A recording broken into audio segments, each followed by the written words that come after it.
आइए आज SSC GD और एमटीएस के 2015 से अब तक जितने भी सवाल औसत में आए हुए हैं, औसत चैप्टर से, उसे हम सॉल्व करते हैं, हल करते हैं, एक नजर देखते हैं। क्योंकि जो एसएससी जीडी और एमटीएस की इस साल की तैयारी कर रहे हैं उनके लिए ये काफी इंपॉर्टेंट है। तो चलिए क्लास शुरू करते हैं। और क्लास शुरू करने के पहले मैं एक बात को कहना चाहूंगा कि आज से 3 दिन पहले ही मैंने 500 स्टूडेंट्स चाहिए, इसका एक मैंने YouTube पे दिया हुआ था। कहने का मतलब था ये 100% फ्री है और उन स्टूडेंट्स के लिए है जो सरकारी नौकरी पाने के लिए कोशिश तो करते हैं लेकिन खुद को कमजोर महसूस करते हैं। तो मैंने कहा कि भैया आ जाओ मेरे साथ ऑनलाइन क्लास। मैं केवल पढ़ाता नहीं हूं बल्कि आपके सपने को साकार करने के लिए एक महत्वपूर्ण हिस्सा बनना चाहता हूं। ये मेरा सिंपल स्टेटमेंट था, स्ट्रेट कट स्टेटमेंट था एज ए डीडी सर। और इसके साथ ही साथ मैंने एक लिंक दिया हुआ है, देखेंगे इस पे क्या कहते हैं आपके डिस्क्रिप्शन पे। उस लिंक को जब क्लिक करेंगे, नीचे की तरफ जाएंगे तो देखेंगे all leading competitive exam click here.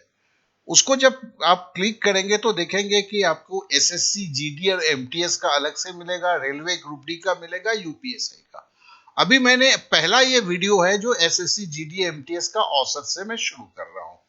मैं ये बोलता हूं कि वीडियो जो है ये संपूर्ण नहीं होता है और इसमें मैं सारे सब्जेक्ट्स को कवर करने वाला हूं।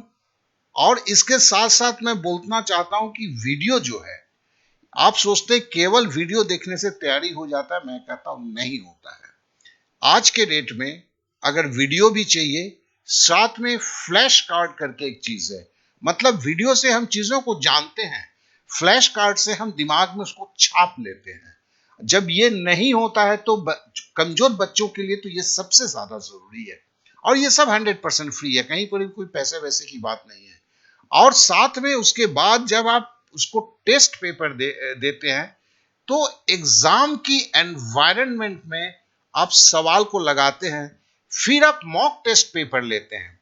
इस तरह से आपकी जो है 100% जो है आपकी तैयारी को आप पूरा करते हैं।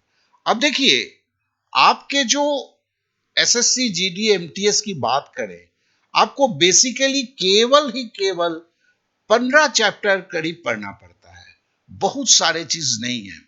और एक पूरे जो है 2015 को बेस मान लेता हूं मैं, तो 2015 से अभी तक का जो है हर वीडियो 1 से 1.5 घंटा में सारे वीडियो आपके खत्म हो जाते हैं। तो कहने का मतलब है कि 15 दिन के अंदर video plus flash card plus test paper से आप कितने भी कमजोर क्यों नहीं है, गणित तैयार कर लेते हैं।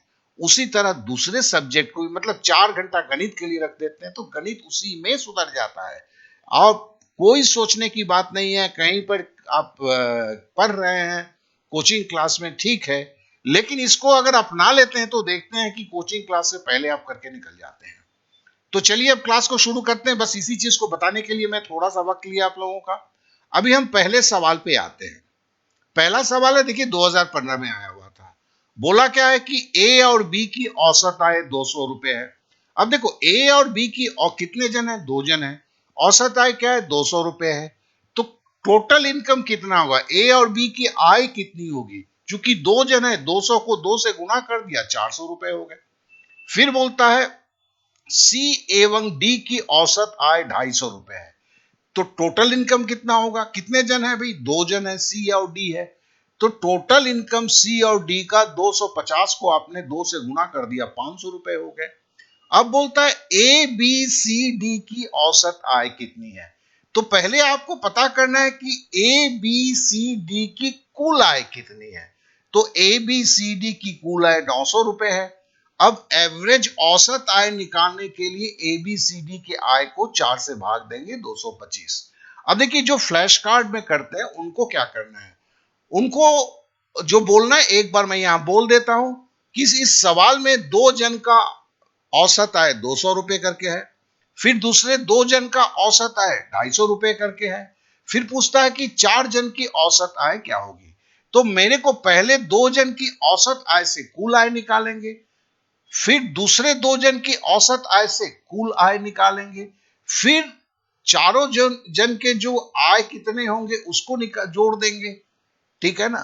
फिर चारों जन के जब कुल आय मिल गए, उससे औसत आय निकालने के लिए कुल आय को 4 से भागा दे देंगे। यह आपको फ्लैश कार्ड में बोलना है।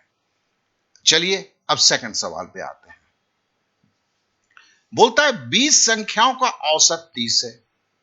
तो 20 संख्या का औसत अगर 30 है, तो 20 संख्या का अगर हम जोड़ेंगे तो कितना होगा। तो 20 संख्याओं का जोड़ क्या होगा, 20 को 30 से गुना कर दिया, क्यों, 20 संख्या है और औसत क्या है, 30 है। तो कुल उस 20 जो संख्या है उसको आपस में जोड़ेंगे तो क्या होगा, 600 होगा। फिर बोलता है अन्य 30 संख्याओं का औसत 50 है। तो 30 संख्याओं का जोड़ कितना होगा, इसके अंदर जो 30 संख्या है उसको जोड़ेंगे तो क्या करेंगे, 30 को 50 से गुना कर दिया तो 1500 हो गया।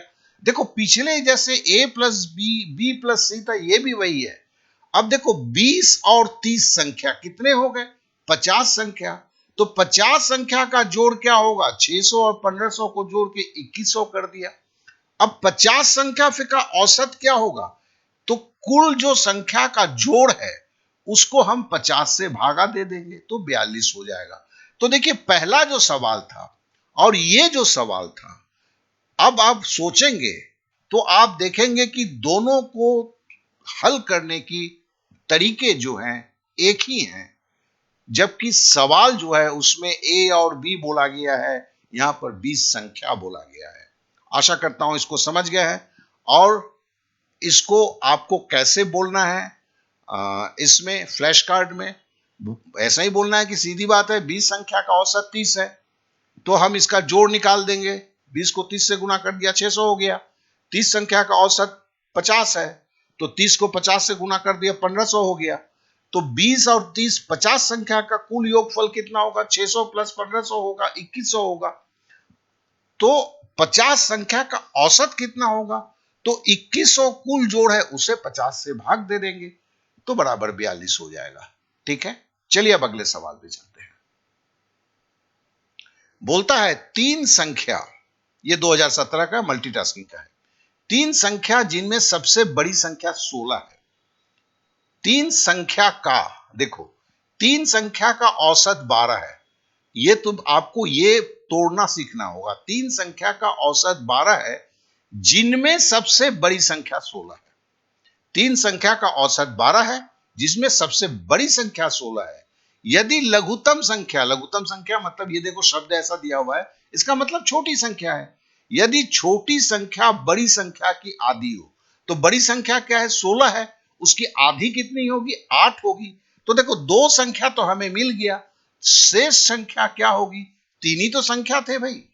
तो सबसे बड़ी संख्या 16 है, सबसे छोटी संख्या 8 है। 3 संख्याओं का औसत अगर 12 है तो 3 संख्याओं का योगफल कितना होगा, तो 12 तिया 36। अब 36 से अगर 2 संख्या को हम लेस कर देते हैं तो तीसरा संख्या मिल जाएगा। 16 पहली संख्या है, दूसरी संख्या 8 है, 16 8 जोड़ेंगे तो 24 होगा। 36 से 24 को घटाएंगे तो 12 हो गया।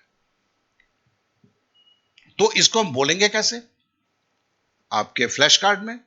फ्लैश कार्ड में देखिए सवाल को खुद से बोलने की जरूरत होती है। बोला गया है कि 3 संख्या दिया गया है जिसमें बड़ी संख्या का मान 16 दिया हुआ है, और बोला है कि तीनों संख्या का औसत जो है 12 है। अब फिर बोलता है कि जो छोटी संख्या है वो बड़ी संख्या का आधा है, तो बड़ी संख्या अगर 16 है तो छोटी संख्या 8 हो जाएगा। अब बोलता है कि शेष संख्या क्या है, तो हमें तो देखो 2 संख्या मिल गया है। अब तीनों संख्या का योगफल कैसे मिलेगा मुझे, तो चूंकि औसत दिया है 12 को, 12 को 3 से गुना कर दिया 36, 36 में से 2 संख्या क्या है, 16 8 है, घटा देंगे 24, 36 से 24 घटा देंगे तो 12 हो जाएगा। तो ये सवाल और जवाब फ्लैश कार्ड में आपको बोलना पड़ता है। चलिए अब अगले सवाल पे आते हैं। 3 संख्याओं में से पहली संख्या दूसरी संख्या की दुगुनी है। देखो भैया 3 संख्या है, पहली संख्या दूसरी संख्या की दुगुनी है, दूसरी संख्या तीसरी संख्या की दुगुनी है। तो हम पकड़ लेते हैं,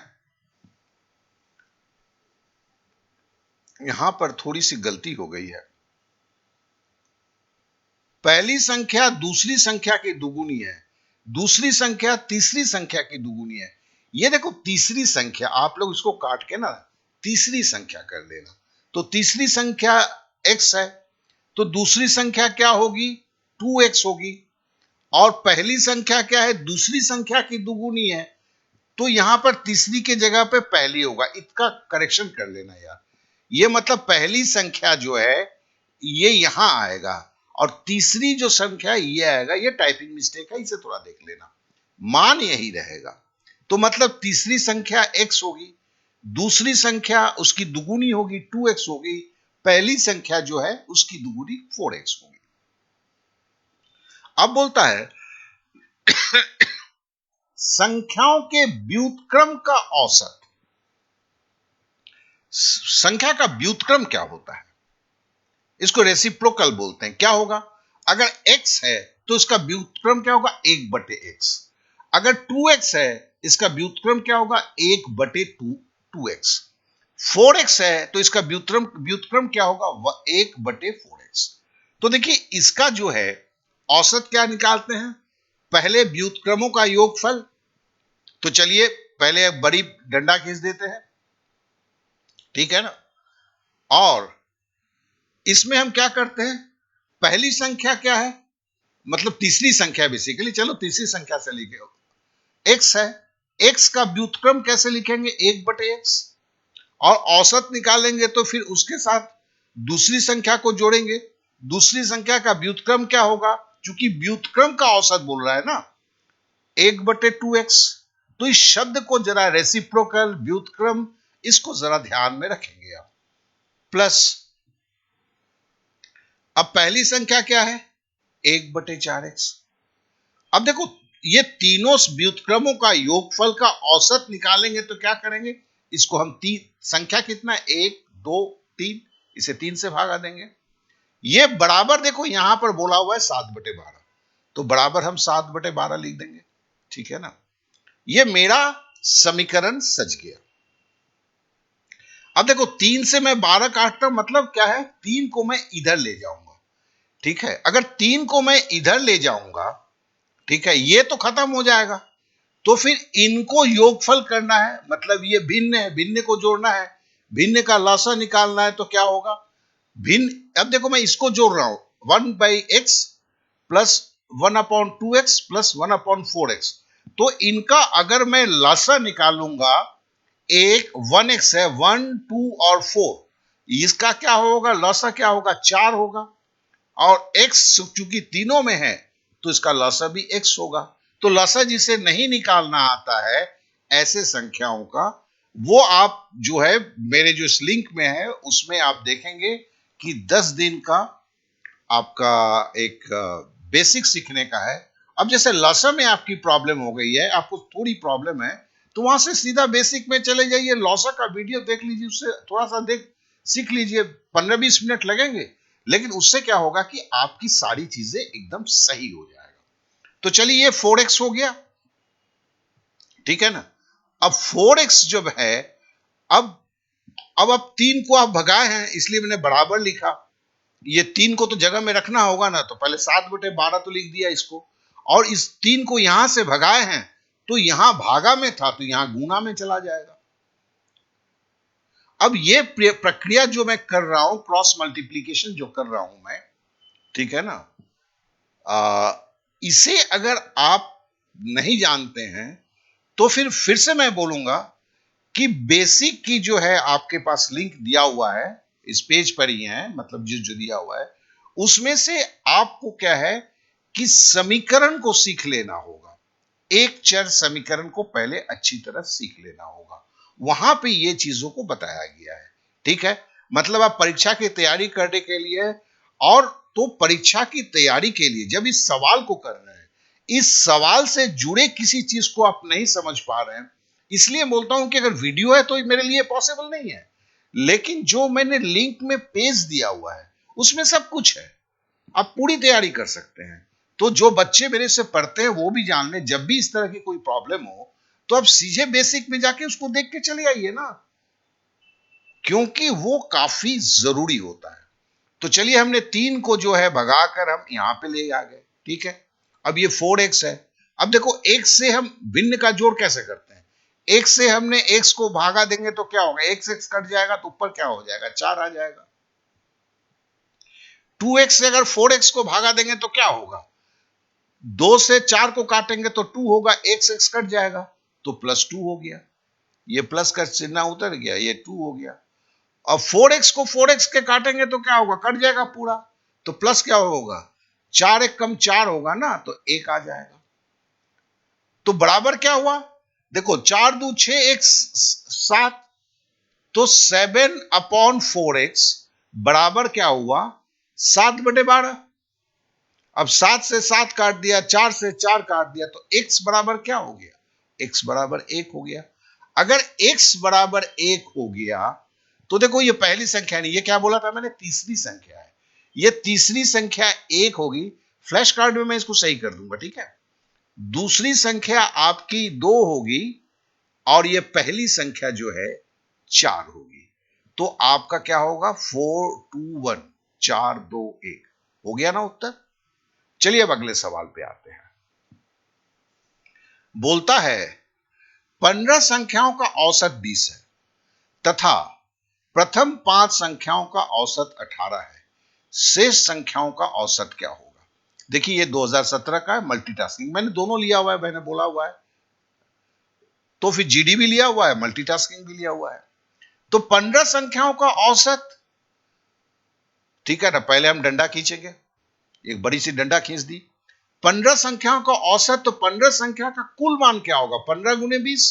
तो चलिए मैंने लिख दिया 15 गुने 20, मतलब 15 संख्याओं का जो माइनस क्या बोल रहा है, प्रथम 5 संख्याओं का औसत दे दिया है, तो मैं बोलूंगा प्रथम 5 संख्याओं का जोड़ है। बोलता है 15 संख्याओं का औसत से है, प्रथम 5 संख्याओं का औसत इतना है, तो शेष संख्याओं का औसत क्या होगा। तो देखो 15 संख्याओं का जोड़ से 5 संख्याओं के जोड़ को पहले घटा देंगे, घटाने के बाद, और चूंकि 15 संख्याओं का जोड़ से 5 संख्या घटा रहे हैं, तो कितने संख्या बच जाएंगे, 10 संख्या भाग बन जाएंगे, उससे भाग देंगे तो हमें औसत निकल जाएगा। औसत का मतलब ही होता है संख्याओं का जोड़ बटे जितने संख्या से वो औसत बना है।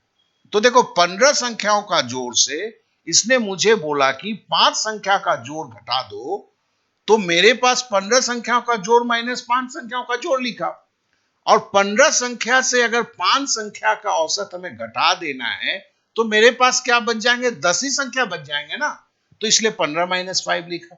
अब 15 संख्या का जोड़ मतलब 15 गुने 20, तो फिर मैंने डंडा खींच दिया।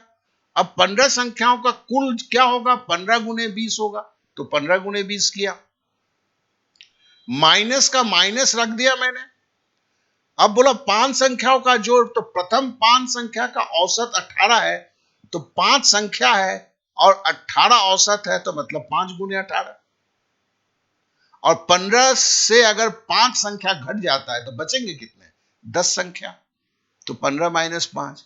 अब 15 को 20 से गुना करूंगा तो 300 होगा दोस्त, है ना, और 300 में से 15 18 25 90 होता है, तो 300 - 90 हो गया और बटे 10 हो गया।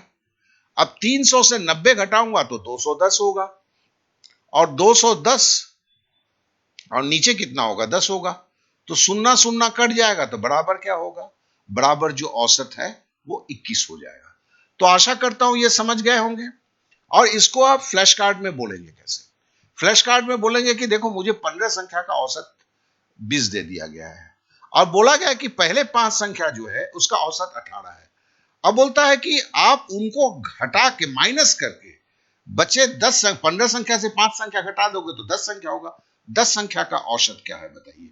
तो हम क्या करेंगे, 15 संख्या का कुल मान निकालेंगे 15 गुने 20 करके, माइनस 5 संख्या का औसत जो दिया हुआ है उससे कुल मान निकाल लेंगे, उसको घटा देंगे, और जो घट के जो संख्या होगा उससे 10 से भागा दे देंगे, तो बराबर आंसर आ जाएगा। ठीक है, तो आशा करता हूं ये भी आप एकदम अच्छी तरह समझ गए। चलिए अब अगले सवाल पे चलते हैं।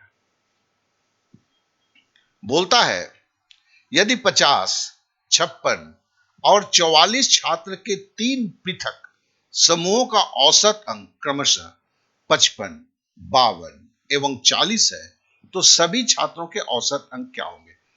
देखो 50 छात्र के समूह का औसत क्या मिला है? 55।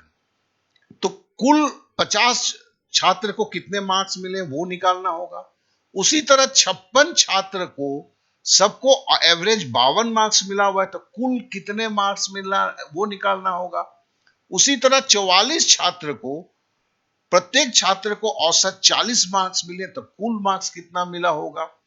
ये सबका योगफल को हमें भाग किससे देना होगा? कितने छात्र हैं? 50 छात्र प्लस 56 छात्र प्लस 44 छात्र। ये आपके जीडी कांस्टेबल का 2019 का सवाल है। तो हम क्या कर रहे हैं, देखो दोस्त, यही लंबा लाइन खींचा, तो हमने क्या किया, 50 छात्र को 55 औसत करके मिले ना, क्रमशः करके है ना, 50 छात्र का 55, तो कुल मिला क्या, 50 गुने 55 प्लस 56 छात्र को औसत क्या है, 52, तो 56 गुने 52 होगा, प्लस 44 छात्र का औसत कैसे है, 40 है, तो 44 गुने 40, ठीक है ना। अब कितने छात्र हैं, तो 50 छात्र हैं प्लस 56 छात्र हैं प्लस 44 छात्र हैं। अब देखो इसको जब गुणा करोगे आप, ठीक है ना, तो फिर क्या होगा, अब सीधी सी बात है, 55 को करोगे आप, 50 को 5 से करोगे तो 250, 50, 25, 275, 2750 हो गया। उसी तरह 56 को अगर 52 से करोगे तो आपको 2912 होगा। 44 को आप करोगे, चार चौके 16, चार चौके 16 और एक 17 होगा, 1760 हो जाएगा। और इधर आप जोड़ोगे 56 और 44, क्या हुआ, 56 और 44 आपका 100 हो गया, 100 प्लस 50, 150 हो गया। अब जब अभी इसको आप जोड़ोगे तो आपको जो आंसर आएगा वो आएगा, ऊपर में जो आएगा आपको 7422 और डिवाइडेड बाई 150। अब देखिए इसको आपको भाग देना है, तो मैं चलिए यहां पे आपको खुद भाग देके यहां पे दिखा देता हूं। चलिए हम 150 से भाग दे रहे हैं, तो भैया 742 तक देखेंगे ना, पहले 3 संख्या इधर है, इधर भी 3 संख्या है।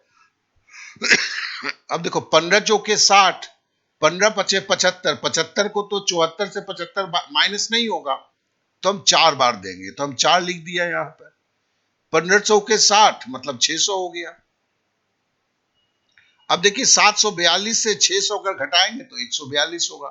मैं इसलिए कर रहा हूं इसको, जो मेरे आज आप लोगों में से कोई अगर ये लंबी भाग प्रक्रिया को भूल चुके होंगे तो क्या कि 1-1.5 मिनट लगेगा, ये हो जाएगा। तो जिनकी ये प्रॉब्लम है उनकी प्रॉब्लम खत्म हो जाएगी। अब इसमें से हमारा ये दो जो है 142 में तो 150 जाता नहीं, तो हमने ये दो को उतार दिया, ठीक है ना, 1422 हो गया। अब 1422 जो हुआ, 15 नवा क्या है, 135 होता है।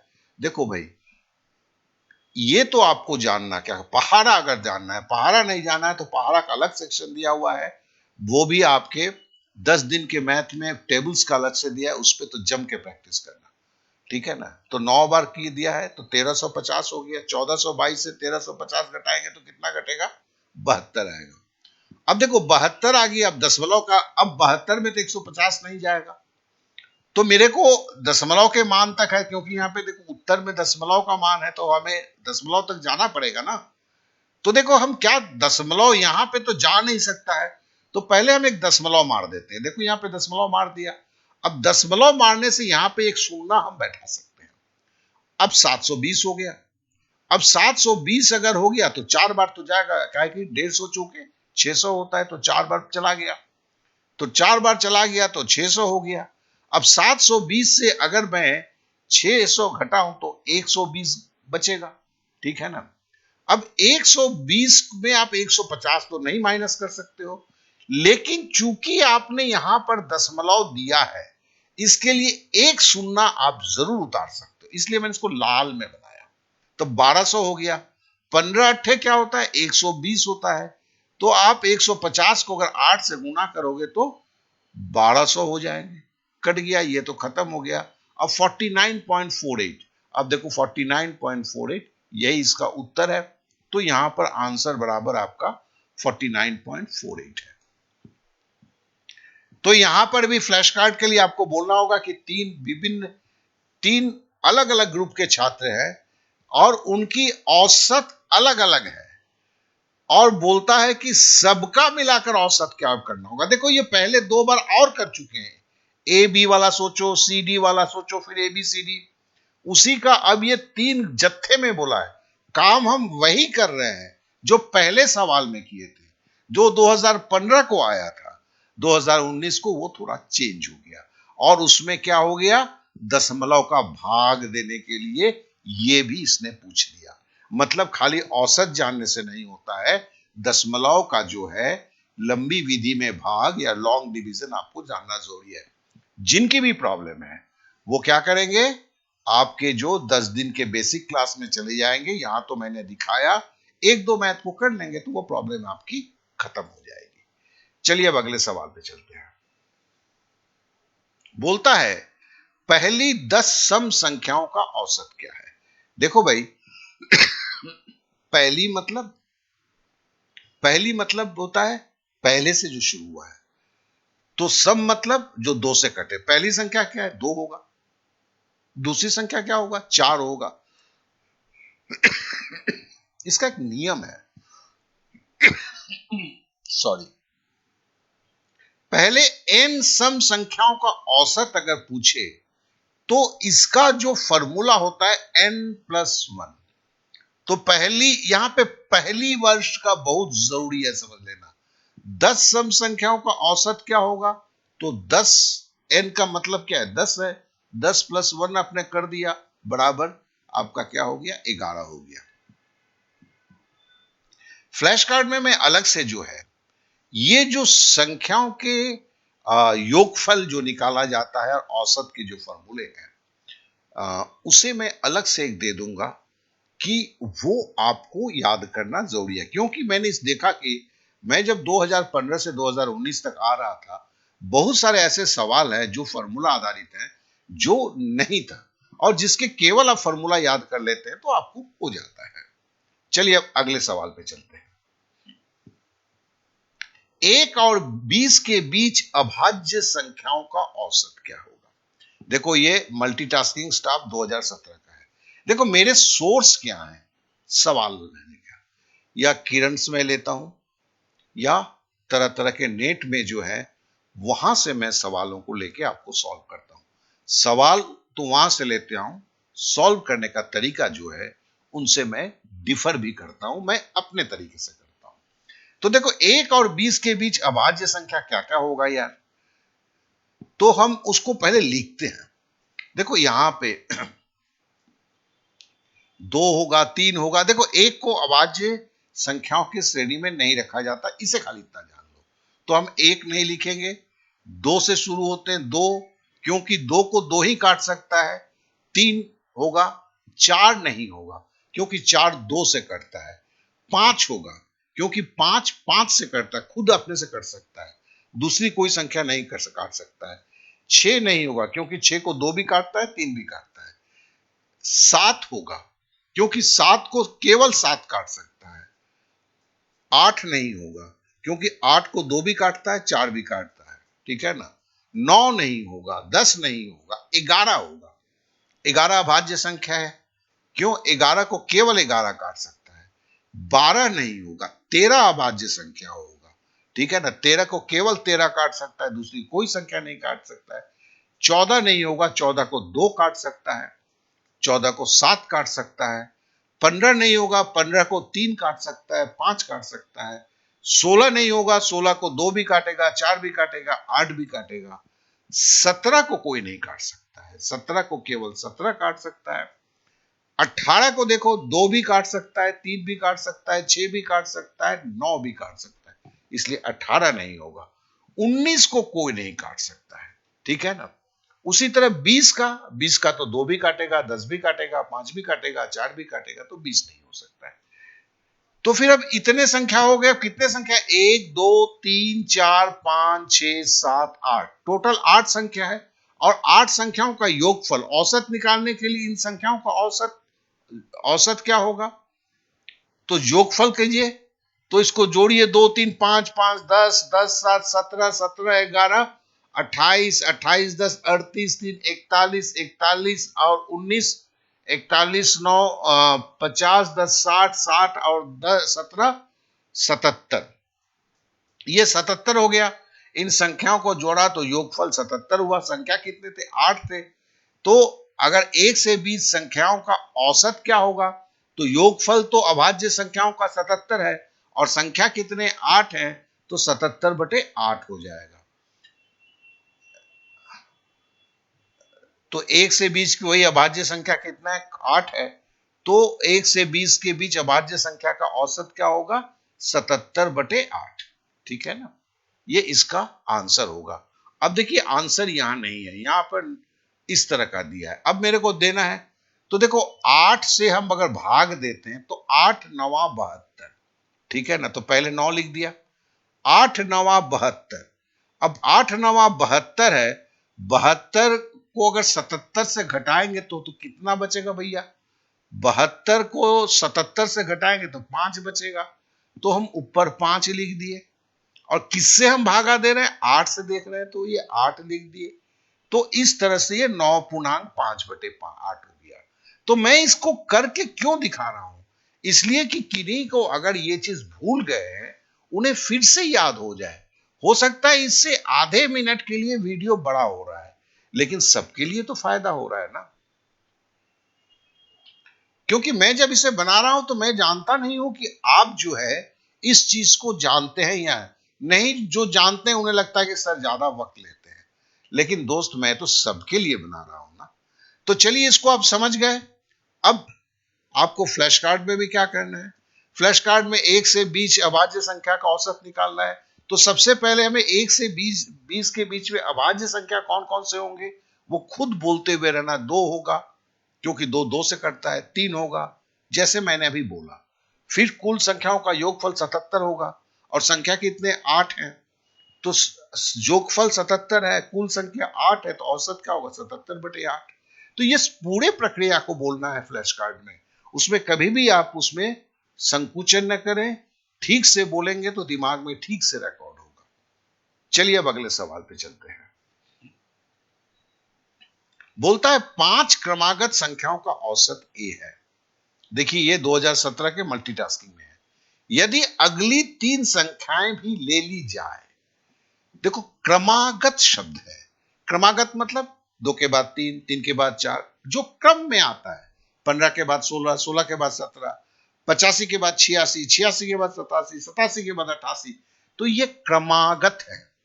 तो क्रमागत संख्या है, तो हमने ऐसे लिखा 5 क्रमागत संख्या है। देखो चलो मैं लिखता हूं 1 2, ठीक है ना? मैं लिखता हूं 3। देखो 3 को मैंने लाल लिखा है। क्यों? अब एक चीज को आप बता देता हूं।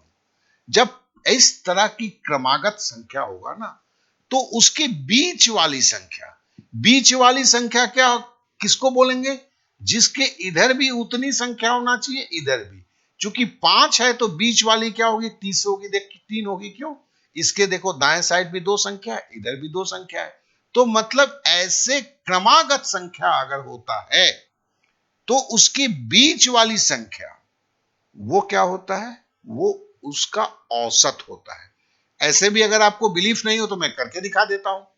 चलिए 2 और 1 क्या हुआ? 3, 3 के साथ 3 जोड़े क्या हुआ? 6, 6 के साथ 4 जोड़े क्या हुआ? 10, 10 के साथ 5 जोड़े थे क्या हुआ? 15। और संख्या कितना है? 1 2 3 4 5। योगफल क्या है? 15।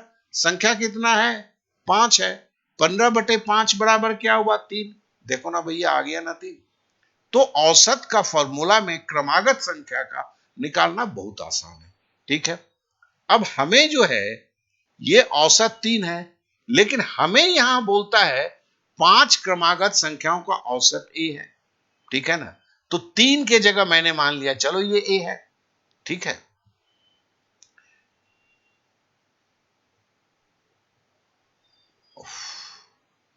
देखो फिर गलती लिखा। ये टाइपिंग में जो है ना, देखो ये चौथी संख्या होगी। चौथी संख्या क्या होगी दोस्त?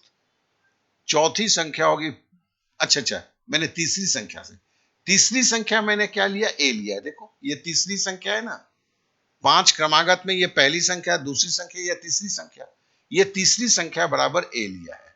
तो फिर चौथी संख्या क्या होगी? देखो 3 से 1 बढ़ता है 4 होता है ना, यहां भी ए के साथ 1 बढ़ेगा क्योंकि क्रमागत संख्या है। ए अगर 85 होगा, ए अगर 85 होगा तो इधर वाला क्या होगा? 86 होगा। ये अगर 101 होगा तो ये क्या होगा? 102 होगा, मतलब एक ही तो बढ़ेगा ना। तो चौथी संख्या क्या होगा? a+1 होगा, ठीक है ना। और पांचवी संख्या क्या होगा? पांचवी संख्या जो a+2 होगा। अब हमें क्या बोल रहा है? छठी संख्या क्या होगा? छठी संख्या जो है a+3 होगा। अब हमने 8 संख्या हमने लिख दिया। अब देखो मैंने बीच वाला बोला था, कैसे बोल लिखेंगे हम कि इधर भी उतना चाहिए उधर भी। देखो यहां क्या 1 2 3 4, इधर भी है इधर भी लेते हैं तो क्या बीच का कौन सा होगा? बीच वाला संख्या तो मिल नहीं रहा है। जब संख्या विषम होती है, 5 तक जा रही है, तो बीच का संख्या मिलता है। जब यह 8 है, सम संख्या है, तो हमें विषम कैसे बीच का कैसे मिलेगा?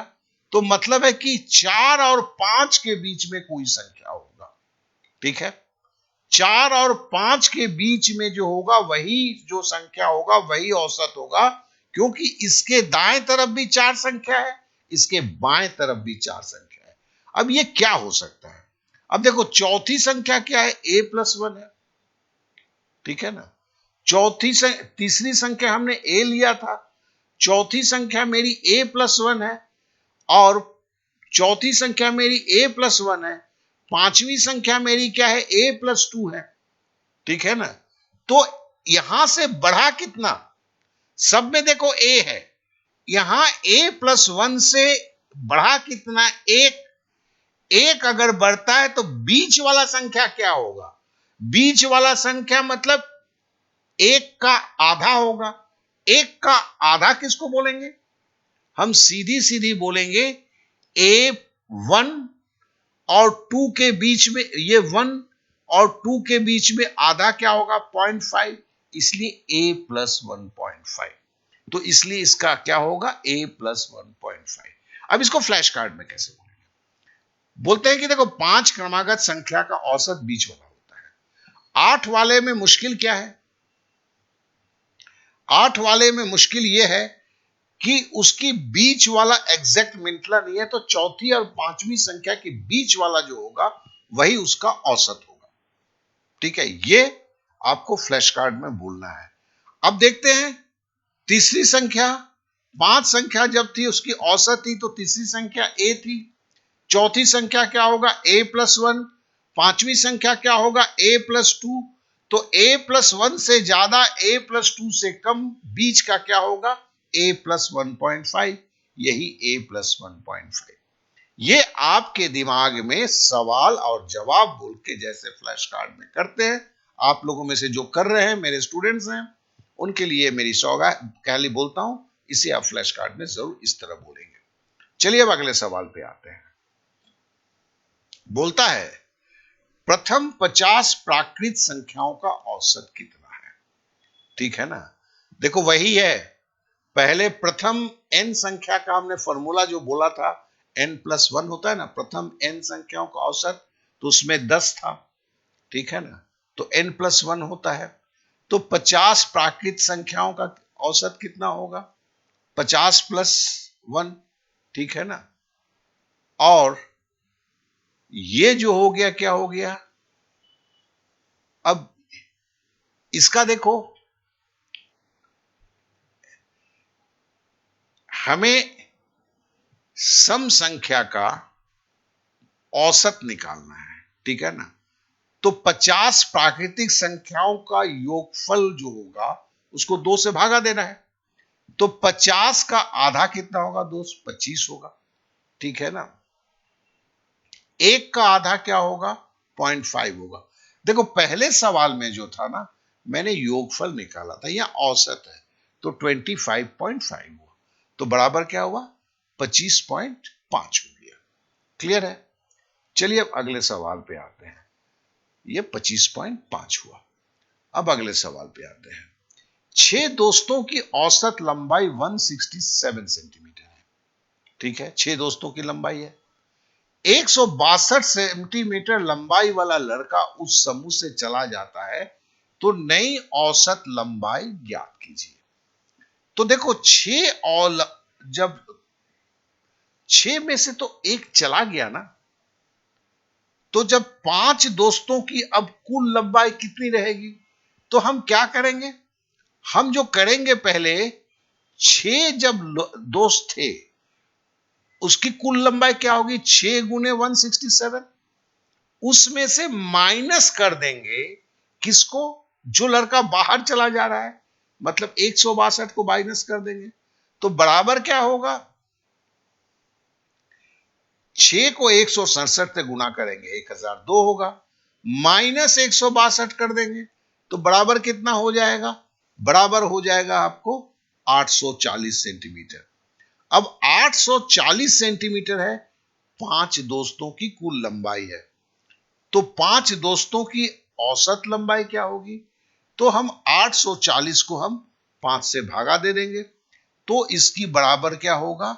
आपका जो होगा 168 सेंटीमीटर। ठीक है, यह सवाल 2015 के एसएससी कांस्टेबल में जीडी में आया हुआ था। क्लियर है? अब चलिए हम अगले सवाल पे चलते हैं। 8 व्यक्तियों का औसत वजन, ये देखिए, ये भी जीडी कांस्टेबल 2015 है। 8 व्यक्तियों का औसत वजन उस समय 2.5 किलोग्राम बढ़ जाता है जब उनमें से 65 किलोग्राम वाले वजन के व्यक्ति के स्थान पर एक नया व्यक्ति आ जाता है। नए व्यक्ति का वजन कितना है? बोलता है कि भैया 8 बंदे थे, उसमें से एक चला जाता है जिसका वजन 65 किलोग्राम था, लेकिन जो नया आया, नए आने के कारण सबका औसत वजन 2.5 किलोग्राम बढ़ गया। तो कहने का मतलब है जो नया आया, सबकी 2.5 किलोग्राम बढ़ गया, तो उसका तो 65 से ज्यादा ही वजन होगा। तो हम इसे कैसे लिखेंगे, कैसे करेंगे? तो नए व्यक्ति का वजन क्या होगा? 65 से ज्यादा होगा, इसलिए 65 लिखा। कितना ज्यादा होगा? 8 व्यक्तियों का उसने 2.5 किलोग्राम करके वजन बढ़ाया है ना, तो 8 गुने 2.5, और 2.5 गुने 8 मतलब 8 दूनी 16 और 5 अटे 40, 16 और 4 20, मतलब 65 प्लस 20, 65 प्लस 20 किलो, तो बराबर हो गया 85 किलोग्राम। ठीक है, तो नए व्यक्ति का वजन बढ़ा, जिसे फ्लैश कार्ड में कैसे बोलेंगे? फ्लैश कार्ड में बोलेंगे कि देखो भाई 8 आदमी व्यक्ति था, उसमें से 8 जन थे, उसमें से एक जन चले गए जिनका वजन 65 किलोग्राम था। अब 65 किलोग्राम के वजन का जो व्यक्ति चला गया, उसके जगह पे एक नया व्यक्ति आया, जिससे सबका वजन 2.5 किलोग्राम बढ़ गया। अब बढ़ा मतलब क्या है? सबका वजन 2.5 किलोग्राम बढ़ गया, औसत में बढ़ा है मतलब सबका वजन 2.5 किलोग्राम बढ़ गया। तो मतलब आने वाले व्यक्ति का वजन जो है 65 किलोग्राम से ज्यादा है। अब है कितना ज्यादा है? तो 65 किलोग्राम तो है ही है, प्लस सबका 2.5 किलोग्राम बढ़ गया। कितने का 2.5 बढ़ गया? 8 जन थे, तो 2.5 इंटू 8, तो 2.5 को 8 से गुना करेंगे तो 20 होगा, 65 के साथ 20 जोड़ेंगे तो 85 होगा। तो आने वाला व्यक्ति जो था, उसका वजन 85 किलोग्राम था। देखिए इसको क्यों बोलना है, ये स्टेप्स को फ्लैश कार्ड में क्या होता है, स्टेप्स को दिमाग में रखने के लिए। चलिए अब अगले में आते हैं। कक्षा 9 में 6 छात्रों के लिए विज्ञान में अंकों का औसत 48 था। परिणाम घोषित होने के बाद एक छात्र के मामले में यह पाया गया कि अंक 45 को गलती से 54 पढ़ लिया गया। अब देखो सबका तो 48 था, 48 कब था? जब एक बच्चे का जो 45 के जगह 54 मार्क्स लाया था, 45 की जगह 54, तो मतलब गलती कितने मार्क्स का हुआ पहले वो निकालना है। तो गलती कितने मार्क्स का हुआ, अंतर क्या बढ़ गया ना, 45 के जगह 54 लिया होगा तो औसत तो बढ़ा होगा, क्योंकि 45 से 54 बढ़ा है। तो गलती से अंतर कितना बढ़ा, तो उसको 54 से हमको 45 घटा देना है। तो 54 से 45 घटा दिए तो 9 मार्क्स हुआ। ठीक है, तो कहने का मतलब 48 अब उसका होना नहीं चाहिए था, 48 से औसत कम होगा, क्योंकि 9 मार्क्स ज्यादा जुड़ गए थे। अब 9 मार्क्स क्या था, 6 स्टूडेंट थे, तो 6 स्टूडेंट के लिए औसत कितना बड़ा था, तो 9/6 करेंगे। तो गलती से औसत कितना बड़ा, 9 मार्क्स बड़ा था और 6 जन थे उसलिए, तो हम जब करेंगे इसे तो 1.5 होगा। ठीक है, 9 को 6 से अगर भागा देंगे आप, और ऐसे भी काटिए ना, 3 से काटेंगे तो 3×3 9, 3×2 4, 3/2, 3/2 मतलब 1.5। अब 1.5 तो बढ़ गया था, अब इसको हम सही औसत क्या होगा, 48 से ये 1.5 जो बढ़ गया तो उसको घटाना होगा। तो सही औसत क्या होगा, सही औसत होगा 48 माइनस 1.5। अब जानते हैं कि आप फ्लैश कार्ड में इसको बोलना भी पड़ता है, बार बार सवाल आते हैं, बार बार बोलना है। और मैं जो बच्चे अभी फ्लैश कार्ड नहीं कर रहे उनको बोल रहा हूं कि प्लीज इसको अपना लो दोस्त। आप अगर कमजोर हो तो आप पूरी प्रॉब्लम से बाहर निकल जाओगे। तो देखो 48 औसत था, विज्ञान के 6 छात्रों का था, टीचर ने घोषणा कर दिया। फिर एक लड़के ने बोला कि सर गलती हो गई है, इसको तो 45 मिला था, आपने 54 मार्क्स ले दिया है। एक लड़के का गड़बड़ी हो गया, तो गड़बड़ी कितने का हुआ, तो वो निकालेंगे कैसे, 54 से हम 48 को लेस कर दिए, ये 45 को लेस कर दिए, तो 9 मार्क्स सर ने ज्यादा दे दिया था। अब 9 मार्क्स औसत के हिसाब से 6 बच्चे थे, तो प्रत्येक बच्चे को कितना ज्यादा मिला, तो 9/6 मतलब 3/2, 3/2 मतलब 1.5। अब सबका औसत 48 है, तो 48 में से 1.5 तो 9 मार्क्स के लिए बढ़ गया है, तो 48 से हम 1.5 घटा दिए, घटाएंगे तो क्या होगा आपका 46.5 होगा। तो ये इसका उत्तर हो गया। आशा करता हूं ये समझ गए होंगे। अब हम अगले सवाल पे आते हैं। 8 संख्याओं का औसत 27 है, यदि प्रत्येक संख्या को 8 से गुणा किया जाए तो संख्या के नए समुच्चय का औसत ज्ञात कीजिए। देखिए, जब मैं सवाल ले रहा था तो ये 2013 में एक बार आया था, फिर इस तरह के सवाल नहीं आए, तो मुझे लगा इसको रखना जरूरी है, क्योंकि ये सवाल घूम के भी आ सकता है, इसमें करना कुछ भी नहीं होता है। देखो, सीधी सीधी बात है, प्रत्येक संख्या को अगर मैं 8 संख्या का औसत 27 है, बोलता है प्रत्येक संख्या को अगर 8 से गुना करेंगे तो औसत भी 8 गुना हो जाएगा, औसत को भी 8 से गुना करना होगा। इसलिए लिखा प्रत्येक संख्या को 8 से गुना करने पर औसत भी 8 गुना होगा। तो 8 संख्या का औसत कितना है, 27 है, उसका 8 गुना करना है, तो 27 को 8 से गुना कर दिया, बराबर क्या हो गया, 216 हो गया। 216 ये उत्तर हो गया। तो देखो, इस सवाल में जान तो कुछ भी नहीं था, लेकिन परीक्षा हॉल में अगर ये सवाल आ गया और आपके दिमाग में नहीं है, पहले आपने कभी नहीं किया, तो यही जान का जंजाल बन जाता है। चलिए अब अगले सवाल पे आते हैं। बोलता है 1 3 5 7 9 11 इन 25 संख्याओं का औसत क्या होगा। देखो, ये भी एक फॉर्मूला पे निर्भर है। एन विषम प्राकृतिक संख्याओं का योगफल, देखो एक बात कहना, योगफल और औसत दो अलग अलग शब्द है। योगफल कितना होगा, एन स्क्वायर होगा। एन अगर विषम संख्या है उनके, और प्राकृत संख्या है, मतलब बटा बटा नहीं है, 1 3 4 5 ऐसे है, क्योंकि ये देखो ये सब विषम संख्या है, तो इनका योगफल क्या होगा, एन स्क्वायर। ये क्रमागत है, एक के बाद दो जोड़ के 3 है, 3 के बाद 4 जोड़ के 5 है, 5 के बाद 6 जोड़ के 7 है। ठीक है ना। तो प्रथम एन विषम प्राकृतिक संख्या कहां तक गया है, n तक गया, बोला 25 संख्याओं का औसत कितना होगा। तो 25 संख्याओं का योगफल कितना होगा, n स्क्वायर होगा। ठीक है, तो औसत क्या निकालेंगे, तो n स्क्वायर संख्या है का योगफल n स्क्वायर है, m प्राकृत संख्याओं का योगफल n स्क्वायर है, उसको आपको n से भागा देना होगा। तो कितने संख्या है, n संख्या है, योगफल कितना है, n स्क्वायर है, तो n स्क्वायर को n से जब भागा दोगे तो क्या उत्तर क्या निकलेगा, n होगा। तो इस तरह से इन सभी 25 संख्याओं का औसत क्या होगा, इन सभी 25 संख्याओं, विषम संख्याओं का, प्राकृतिक संख्याओं का औसत 25 होगा। ठीक है, समझ गए, अति साधारण है, अति साधारण।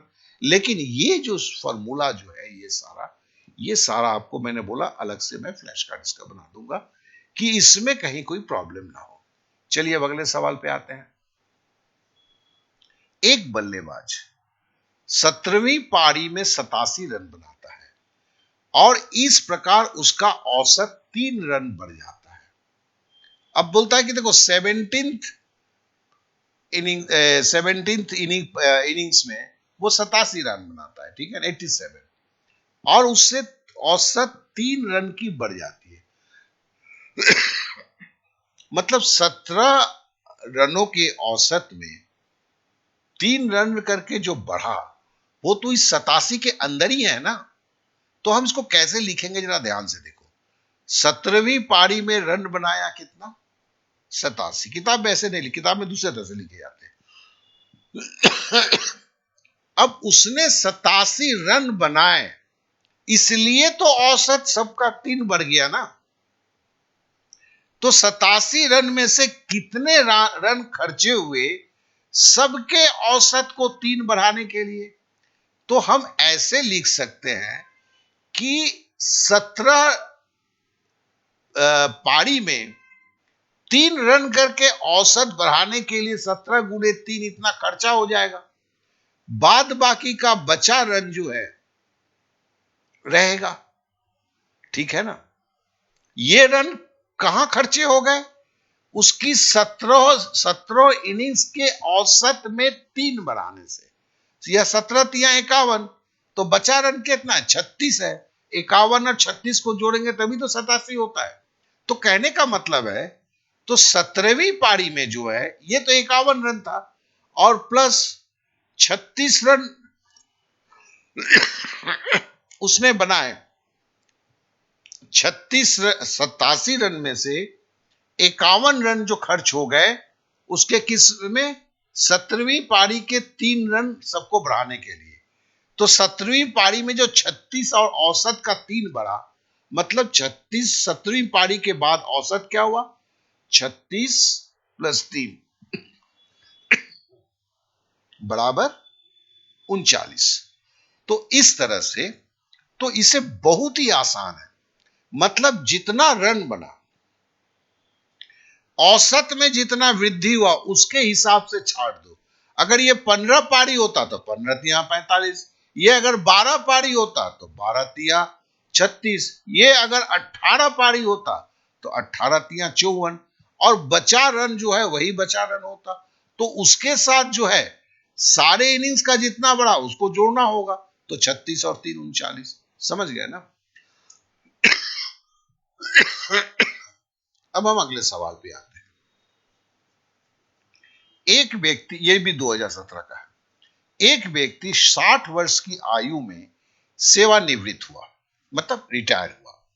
उसने अपनी सेवानिवृत्ति की आयु के 3/5 वर्ष की सेवा की। ठीक है ना, उसने अपनी नौकरी किस आयु में शुरू की। देखो ये सवाल बेसिकली औसत में बनता नहीं था, लेकिन मेरे को लगा कि इसको मैं रखूं कहां, तो मैंने कहा कि चलो इसको औसत में ही घुसेड़ देते हैं। तो इसके लिए मैंने इसको औसत में डाल दिया। तो चलिए, हमने सबसे पहले क्या, कितना साल उसने नौकरी किया, तो बोला हुआ है 60 साल किया। ठीक है ना, ओ सॉरी, 60 साल को रिटायर हुआ, और रिटायरमेंट के एज का 3/5 उसने नौकरी किया था। देखो, उसने अपनी सेवानिवृत्ति आयु, ये 60 वर्ष है, का 3/5 वर्ष सेवा किया। सेवा किया मतलब नौकरी किया। अब 5 से काटोगे 60 तो 12 हो जाएगा, 12 पच्चीस 60, 12 को 3 से गुना करोगे 36 साल। तो उसने 36 साल तक नौकरी की और रिटायर किया 60 साल में। तो 60 से 36 अगर हम घटा देंगे तो उससे क्या निकल जाएगा कि उसने कब नौकरी ज्वाइन किया था। तो 36 साल नौकरी किया, 60 साल में रिटायर हुआ, तो 60 से 36 जब घटा दिए तो बराबर क्या हुआ, 24 साल। क्योंकि 24 साल से जब वो नौकरी किया और 36 साल तक नौकरी किया तो उसकी उम्र क्या हो गई, 60 वर्ष, और 60 वर्ष के बाद वो रिटायर हो गया। ठीक है ना। तो ये भी बहुत आसान है। इसके लिए इस सबको मैं फ्लैश कार्ड पे कैसे बोलेंगे नहीं बोल रहा हूं मैं, क्योंकि थोड़ा सा छोटा भी करना चाहता हूं, बहुत ज्यादा लंबा ना हो जाए। फिर मैं आता हूं एक कक्षा में, ये 2019 की है, एक कक्षा में 40 छात्रों की औसत उम्र 12 वर्ष है। जब शिक्षक की उम्र को इसमें शामिल किया जाता है तो औसत 1 वर्ष से बढ़ जाता है। तो शिक्षक का उम्र बहुत आसान है यार, इसको लंबा चौड़ा नहीं करो, जैसे स्टाइल में लिखता हूं उसको लिखो, शिक्षक का उम्र मतलब लिखने की जरूरत नहीं है। अब देखो सिंपली है, पहला औसत क्या है, 12 है, उसे लिख दो 12।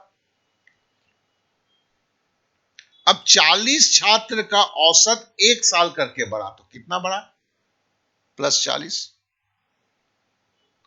ठीक है ना। प्लस एक शिक्षक भी था ना, तो +1 लिख दो। अब जोड़ दो तो 12 और 40 52 और 1 53। तो मतलब है उस शिक्षक का उम्र जो था 53 साल था। देखो 12 साल की औसत, अगर ये 40 छात्र की 2 साल बढ़ जाता तो 40 दूनी 80 करना पड़ता। यहां औसत 1 बढ़ा इसलिए मैंने 40 लिखा है, इसे ध्यान देना। और शिक्षक खुद एक था ना, तो 53 हो गया। चलिए अब अगले सवाल पे आते हैं।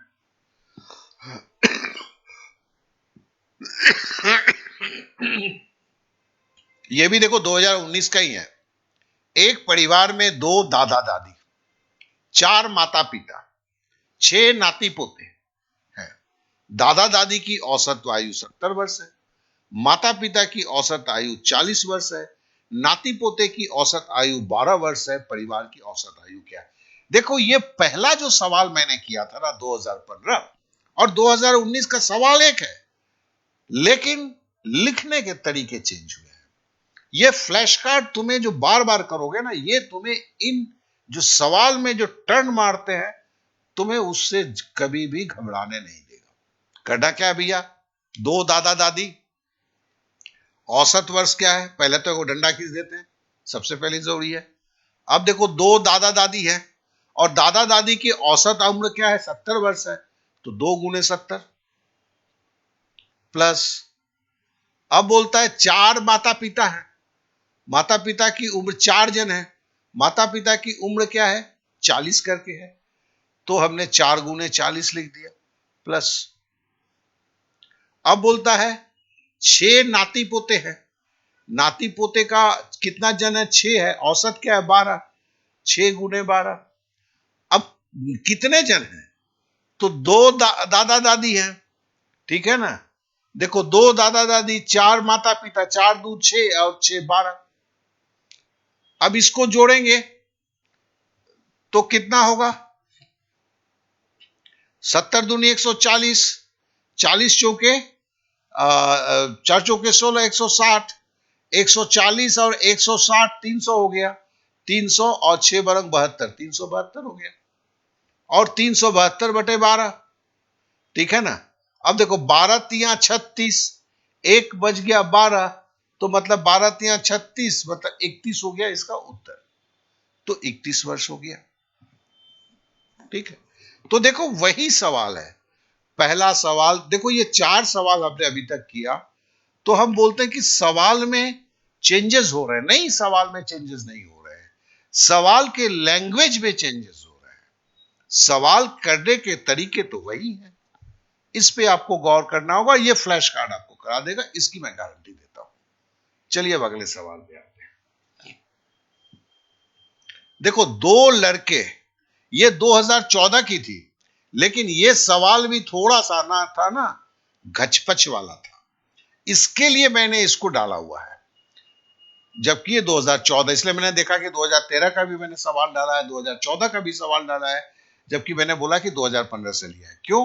क्योंकि ये सवाल जो थे, ऐसे भी 2015 के बाद बहुत सारे सवाल है मैंने छोड़ दिया, क्योंकि एक ही टाइप रिपीट करूंगा तो 40 सवाल करने का तो कोई फायदा नहीं होता है, जिसके लैंग्वेज सब कुछ बराबर है। तो दो लड़के और उनके पिता की औसत आयु, ध्यान से पढ़ना, दो लड़कों और पिता की औसत आयु, इसके अंदर में माता नहीं है, उन दो लड़कों और उनकी माता, इसमें पिता नहीं है, की औसत आयु से 3 वर्ष अधिक है। ठीक है, मतलब पिता प्लस दो बच्चा, जो औसत आयु है, माता प्लस दो बच्चे के औसत आयु से 3 अधिक है। ठीक है ना, ये थोड़ा टिपिकल बोल दिया, अभी तक इस तरह का लैंग्वेज आपको मिला नहीं है। और बोलता है उन चारों की औसत आयु 19 वर्ष है। चार मतलब क्या हो गए? माता पिता प्लस दो बच्चे। तो यहां तो आपकी पहली लाइन निकलती है, यदि दो लड़कों की औसत आयु 5.5 साल है।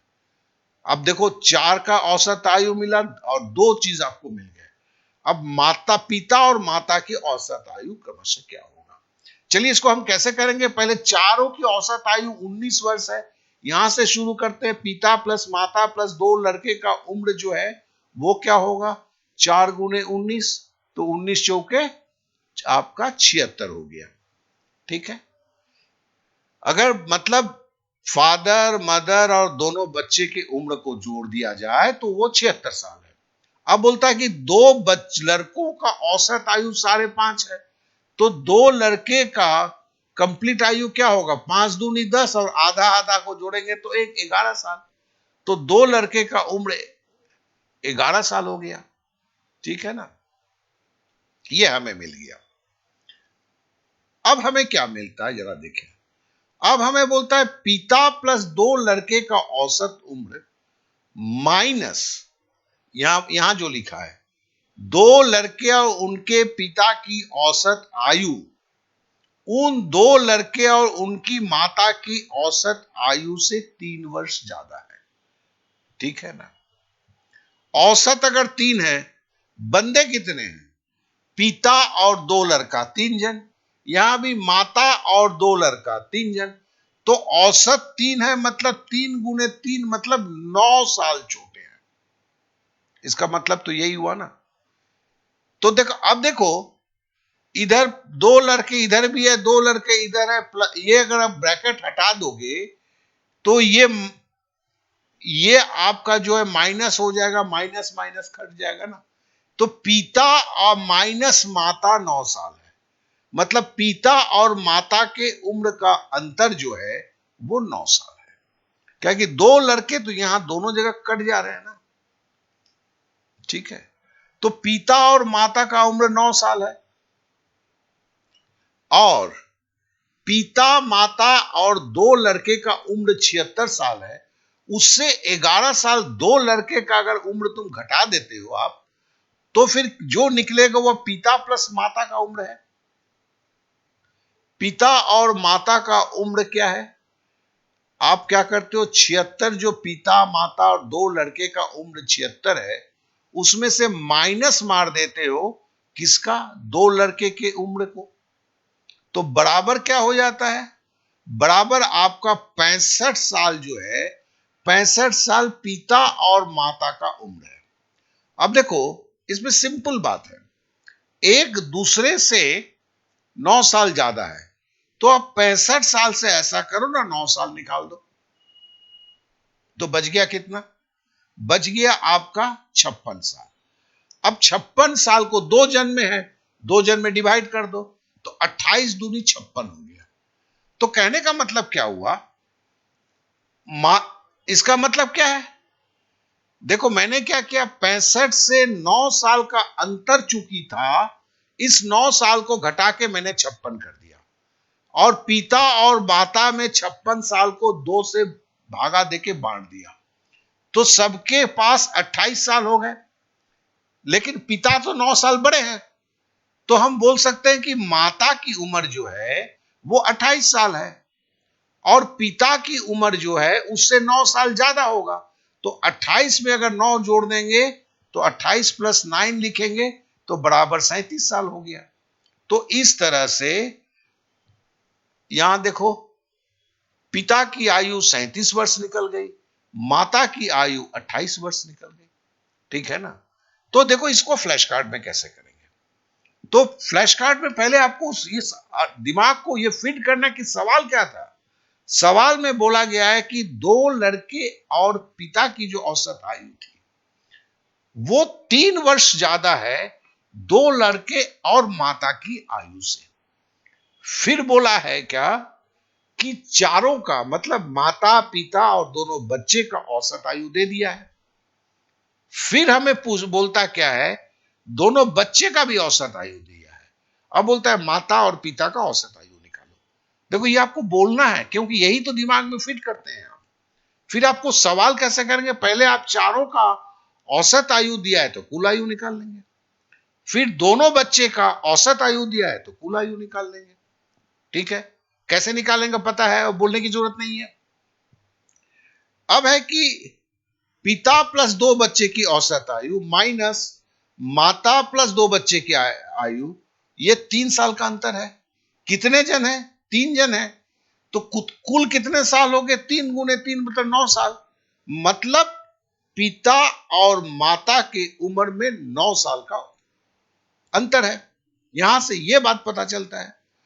अब आपको क्या निकालना है, पिता प्लस माता का उम्र निकालना है। तो पिता प्लस माता प्लस दो बच्चे की उम्र से दो बच्चे का उम्र को घटा दिए तो आपको क्या मिल गया, पिता प्लस माता का उम्र। अब पिता प्लस माता के उम्र का जो योगफल है उससे उसके अंतर को घटा दिए तो मतलब जो मिला उससे 2 से भाग दे दिए। भाग देने से जो मिला वो माता का उम्र हुआ और उसमें अंतर को जैसे जोड़ दिए वो पिता का उम्र हो गया। तो देखिए इस तरह से जो है ना, ये सारे स्टेप्स आपको याद रहते हैं फ्लैश कार्ड के मतलब से। आप कितने भी कमजोर है, आप ये बिलीव करो मेरा कि फ्लैश कार्ड चलाते हो ना, उसके बाद जब ये आएगा आपको तो रट्टे की तरह बिजली की तरह आपकी चलती है, जो भी फिगर चेंज हुआ आपको कोई प्रॉब्लम नहीं है। इसे आप समझो प्लीज। जो भी नहीं कर रहे हैं, जो मेरी वीडियो देखते हैं, उनको तो मैं यही दरखास्त करूंगा कि नए चीजों से भागना नहीं चाहिए। अब अगले सवाल पे आते हैं। 2 वर्ष पूर्व 8 सदस्यों के एक परिवार की औसत आयु 18 वर्ष की थी। एक बच्चे के जन्म के बाद परिवार की औसत आयु आज उतनी ही है, बच्चे की आयु कितनी है। देखो 2 वर्ष पहले अगर 8 सदस्यों की औसत आयु 18 वर्ष की थी तो वर्तमान में क्या होगा। वर्तमान में अगर एक बच्चा जन्म गया है तो 9 सदस्य हो गए हैं। लेकिन औसत आयु क्या है, आज भी उतना ही है, 18 करके है। तो 9 को 18 से गुना कर दिए तो बराबर क्या हो गया, 162 साल। अब अगर हकीकत में अगर हम दूसरी बात सोचे, अगर बच्चा नहीं जन्म होता तो 8 सवाल सदस्यों वाले परिवार का वर्तमान में औसत आयु क्या होता अगर बच्चा नहीं होता। बच्चा अगर नहीं होता तो 18 साल और 2 साल जोड़ के 20 साल का औसत हो जाता। तो हम बोल सकते हैं वर्तमान में 8 सदस्य की कुल आयु अगर होती तो वो 8 गुने 20 होती। क्यों 18 नहीं हुई, 20 क्यों हुई, क्योंकि ये 2 साल पहले की बात है, 2 साल के बाद ये 20 हो जाती। तो बराबर है कितना हुआ, 160। अब अगर 9 सदस्य से 8 सदस्य बचा घटा देते हैं तो क्या निकल जाता है, एक सदस्य जो बच्चा है। और 162 से 160 घटा देते तो कितना निकलता है, 2 साल। मतलब बच्चे की उम्र 2 साल है। अब देखो इस सवाल को हम बोलेंगे कैसे। पहले क्या बोल रहे हैं, देखो ये भी सवाल जो था ना मैंने 2013 का उठाया, क्या कि इस तरह के सवाल बाद में नहीं है। तो मेरे को लगा कि इसको लेना चाहिए, इसलिए मैंने लिया। पहले क्या करते हैं, वर्तमान में 8 एक 9 सदस्य है, 8 सदस्य एक बच्चा जन्मा है, 9 सदस्य हो गए। 18 साल करके आए तो 18 9 162 होता है तो 162 लिख दिया। फिर हम अगर पकड़ लेते अगर बच्चा नहीं होता तो 8 सदस्य भी होते, लेकिन 2 साल पहले अगर उनका औसत उम्र 18 साल था तो 2 साल बाद सारे सदस्यों का तो उम्र 2-2 साल करके बढ़ा है, तो औसत भी तो 2 साल बढ़ेगा। तो 8 सदस्य का औसत तब 18 की जगह 20 होगा, तो 18 के जगह 20 होगा तो 8 को 20 से गुना करेंगे तो 160 होगा। अब पहले 9 सदस्य का उम्र का जब देखते हैं तो 162 साल, और 8 सदस्य का अगर आज का औसत के हिसाब से कुल उम्र होता है तो 160 साल। तो कहने का मतलब वो बच्चा जो जन्मा है उसकी उम्र आज 2 साल है। हो गया। आशा करता हूं कि आप एकदम सही तरीके से समझ चुके होंगे। अब देखिए इसके सवाल को, यह भी 2019 का है। ए बी सी का औसत वजन 55 किलोग्राम है, ए बी का औसत वजन 52 किलोग्राम है, बी सी का औसत वजन 48 किलोग्राम है, बी का वजन, देखो देखने में बड़ा मासूम लगता है, लेकिन इसे अगर आप पहले से नहीं प्रैक्टिस करेंगे तो एग्जाम हॉल में ये आपके लिए थोड़ा सा प्रॉब्लम मुसीबत तो जरूर खड़ा करेगा। तो चलिए इसको कैसे करते हैं। ए प्लस बी प्लस सी बोला है 55, ठीक है ना, तो हम 55, और कितने जन है भैया, 3 जन है, 3 को 55 से गुणा कर दिए तो मतलब 165 हो गया, हमने 165 लिख दिया। अब बोलता है ए तथा बी का 52 है, ए प्लस बी, ठीक है ना, कितने जन है, 2 है, 2 गुने 52 104 लिख दिया। फिर बी और सी,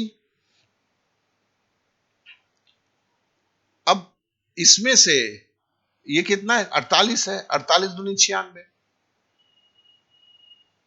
अब देखो बोलता है बी का वजन बताओ। अब देखो ए प्लस बी प्लस सी से अगर ए प्लस बी घटाओगे तो सी बचेगा, मुझे तो बी का वजन चाहिए। ए प्लस बी प्लस सी से अगर बी प्लस सी घटाओगे तो ए बचेगा, मुझे तो बी का वजन चाहिए।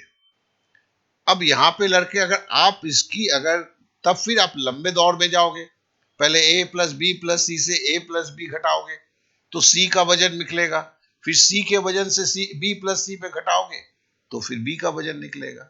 या इसको आप ऐसे कर देते हैं, हम इसको जोड़ देते हैं ना, तो क्या हुआ, ए प्लस 2b प्लस सी बराबर इधर 104 प्लस 96 200 हो गया। अब इसमें से अगर a plus B plus C को घटा देते हैं, चलो लिख देते हैं a प्लस बी प्लस सी बराबर कितना हुआ, 165 हुआ। अब देखो a से a घट गया तो 0 हो जाएगा, 2b से b घटेगा तो b बचेगा, c से c घटेगा तो 0 होगा, तो माइनस कर दिया मैंने, और मैंने लिखा कि 0 प्लस बी प्लस 0, मतलब 0 का तो कोई मतलब नहीं, जस्ट समझाने के लिए a से a गया 0। ये सब आपको लिखना नहीं है, ये आपको दिमाग में चलना चाहिए आपको कैसे करना है। आपको तो खाली 3 गुने 55 165, 2 गुने 52 104, 2 गुने 48 96 लिखा, 200 से 165 घटाया, आपके दिमाग में बैठा होना चाहिए, ये 35 हो गया। ठीक है ना, तो इसको आप बोलेंगे कैसे फ्लैश कार्ड में, तो बोलोगे देखो ए बी और सी का मेरे को 55 किलो दिया गया है, ए और बी का 52 किलो, सब औसत वजन है, बी और सी का मेरे को 45 किलोग्राम है, और बोलता है कि बी का वजन निकालिए। तो फिर हम क्या करेंगे, पहले हम a प्लस बी प्लस सी का 3 जन है तो 55 गुने 3 करके निकाल देंगे, फिर a प्लस बी का 2 जन है तो 2 गुने 52 करके कुल वजन निकाल देंगे, फिर b प्लस सी का है 2 जन का है तो 48 गुने 2 का निकाल देंगे, फिर क्या करेंगे, b plus a plus B और b प्लस सी को जोड़ देंगे तो a प्लस 2b प्लस सी होगा, और वजन तो जुड़ने के बाद जो होगा। अब उससे a प्लस बी प्लस सी घटा देंगे तो क्या होगा, a प्लस 2b से अगर जब b घट जाएगा तो मेरे पास एक b मिल जाएगा, और इधर 200 से 165 घटाएंगे तो मेरे को 35 किलो मिल जाएगा। तो इसे आपको फ्लैश कार्ड में बोलना है, इसको 2-4 बार जैसे बोलते हैं तो दिमाग में वो फिक्स हो जाता है। चलिए अब अगले सवाल पे आते हैं। अब होता है P और Q की मासिक आय 8,500 रुपए है, Q और R की औसत मासिक आय 6,450 रुपए है, P और R की मासिक आय 7,000, Q की, देखो सेम चीज है, तो P और P प्लस Q का आपने 8,500 गुने 2 मार दिया, मतलब 17,000 हो गया। अब देखिए Q और R का आपने वही है 6,450 गुने 2 होगा, 2 जन है ना, तो फिर क्या होगा 12,900 हो गया, 6 दूनी 12, 450 करके 12,900 हो गया। अब आपको क्या बोलता है P और R का, तो P प्लस R का आपने 2 गुने 7,300 को करेंगे, 7 दूनी 14,600। अब देखिए इसमें क्या है, दो, देखिए 2 P है, 2 Q है, 2 R है, जोड़ेंगे तो क्या होगा, आपने कॉमन में 2 बाहर रखा, P plus Q plus R, और इसको जोड़ा आपने, तो 17,000 प्लस 12,000 और 44,500। अब देखो 2 से इसको काट दिए तो P plus Q plus R का जो है आपको कितना निकल गया, 22,250 निकल गया। ठीक है, अब आपको पूछा है Q का, तो देखो P plus Q plus R से अगर P प्लस R घटा देंगे तो खाली Q बच जाएगा, यही तो है। तो हम क्या करेंगे, P plus Q plus R से हमने P प्लस R घटा दिया, तो P कट गया, R कट गया, तो बच क्या गया Q। और P प्लस R का वैल्यू क्या था, P प्लस R का वैल्यू 14,600 है। तो हमने P प्लस सो हमने घटाया तो क्या हुआ, हमें Q मिल गया 22,250 से 14,600 घटाया तो हमें 7,650 निकला, जो इसका आंसर हुआ। तो इस तरह के सवाल, ये भी देखो जीडी का 2019 का ही सवाल है दोस्त। तो इस तरह से ये भी आपको पता चल गया। तो इसका भी वही है, कैसे, अब फ्लैश कार्ड में बोलते हैं आपको दो दो का पी क्यू का दे दिया, एक मासिक आय दिया है, क्यू आर का मासिक आय दिया है, पी आर का मासिक आय दिया हुआ है, और आपको क्यू का मासिक आय निकालने के लिए बोला है। तो पी और क्यू का औसत चूंकि मासिक आय दिया हुआ है, कुल आय निकालेंगे। क्यू और आर का जब औसत मासिक आय दिया हुआ है उससे कुल आय निकालेंगे। फिर आपका पी और आर का जब औसत मासिक आय दिया उससे कुल आर निकालेंगे। फिर सबको जोड़ देंगे, क्योंकि 2 बार पी है, 2 बार क्यू है, 2 बार आर है, तो 2 into P plus Q plus R बराबर टोटल अमाउंट आ जाएगा। 2 से भागा दे देंगे तो P plus Q plus R का निकल जाएगा। उसमें से क्यू का चूंकि निकालना है तो पी प्लस आर जो है 2 जन जो बचे हुए हैं उसके आपको घटा देंगे, घटा देने से आपको निकल जाएगा। तब ये कब बोल सकते हैं, जब आप इस वीडियो को देख के सवाल को आप जैसे बनाते हैं, बार बार बोलते हैं वीडियो को, एक एक वीडियो को, एक स्लाइड को देखो 3 बार बनाओ कॉपी पे, तब जाके आप फ्लैश कार्ड में बोल पाओगे। और इतने सारे सवाल है, मैंने इसमें टोटल शायद 23 सवाल है, मैंने भी 11 सवाल का फ्लैश कार्ड और 12 सवाल का 2 अलग करके फ्लैश कार्ड बना रहा हूं। क्यों बना रहा हूं, क्योंकि आप उसे सहजता के साथ फ्लैश कार्ड में बोल सके और संपूर्णता कर सके। चलिए अब अगले सवाल पे आते हैं। अच्छा, ये सवाल यहीं पे खत्म हो चुका है। तो मैं आप सबको बोलता हूं, देखिए जिन्हें भी अच्छा लगा, जो भी यहां तक पहुंचे हुए हैं, आई एम सॉरी कि मेरे को थैंक यू भी नहीं लिखा मैंने यहां पर, क्योंकि काफी जल्दीबाजी में से बनाया है कि हर दिन मेरे को एक एक वीडियो बनाना है, और भाई मैं खुद ही बनाता हूं, खुद ही टाइप करता हूं, खुद ही सब कुछ करता हूं, और पूरी कोशिश करता हूं कि आपके रहे। तो बस इतना ही निवेदन है कि जो यहां तक पहुंचे हैं अपने दोस्तों को भी शेयर करें, क्योंकि एक वीडियो से पूरे औसत के जितने भी टाइप्स के सवाल हैं, ठीक है ना, वो आपके कंप्लीट हो गए। तो इस चीज को आप अवश्य समझ रहे होंगे। चलिए अब विदा दीजिए, कल नहीं तो परसों फिर मिलेंगे और एक चैप्टर की इसी तरह संपूर्ण मैथ को लेकर। Okay then, bye bye, thank you, जय हिंद।